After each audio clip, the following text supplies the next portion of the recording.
Hey Penguin Army, it's Ray here. Welcome back to another video. What I want to talk about in this video today is the PC upgrading myth. So one of the biggest things that people talk about when, you want to get into PC gaming and stuff like that, if you're a person who's watching the video who wants to get into PC gaming and, you've heard and watched all these videos where people say you have to constantly upgrade, that is actually not true. It all depends on what they go to. For instance, I know a lot of people who play AAA title games and want to play at ultra settings. Those people that I know are getting new graphics cards every year or so, right, to make sure they stay up to date and are able to play on ultra. However, if they wanted to, they could use their graphics cards they actually have, which are really good graphics cards, and just tone that in the settings to maybe medium or low to be able to play the newest games coming out. But instead, they go and buy a graphics card. Anything in your PC is realistically going to last as long, if not a little bit longer, than a console. Now, I say a little bit longer because, PCs are a little bit more ventilated than consoles is the thing, and consoles have a tendency to overheat. This is not a PC versus console thing. This is just me,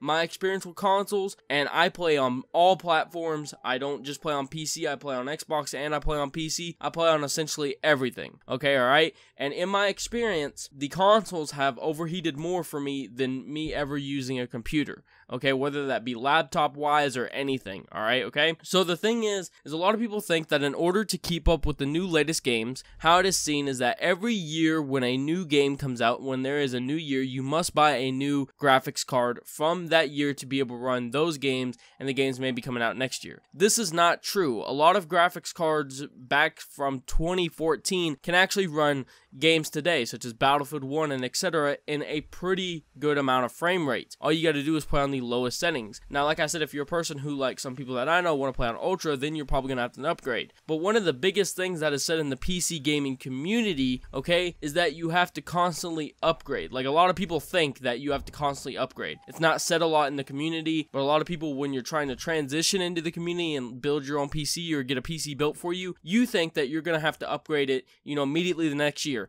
That's not how it works. Your hardware and your computer can actually last pretty good unless you build something that cannot last, like a Core 2 Duo, which they still actually do pretty good in gaming wise. But if you get something like an i5 processor with 4 cores, you get something like a GTX 1060 or 1050 Ti, you throw in a power supply in there, and along with some 8GB of RAM, that'll last you pretty much a long time. Now, the only reason I personally upgraded to a 1060 instead of just keeping my 960, and the only reason I upgraded to 32GB of RAM is because what I was doing. Like I said, it all comes down to what you are personally doing on your computer. I do a lot of video editing, so I need to have, that RAM to be able to have all those tabs and extra programs open, so the RAM can handle that while I'm doing video editing at the same time, okay, alright? Plus, it speeds up, the rendering of the video sometimes if you're able to give it more RAM. On top of that, the reason why I upgraded to a 1060 was also due to rendering purposes, and the simple fact being that I wanted more frame rate in my games. If you're happy with the frame rate you're getting, you don't need to upgrade at all. So that's it. I hope you guys enjoyed the video. Let me know what you think about this down in the comment section below,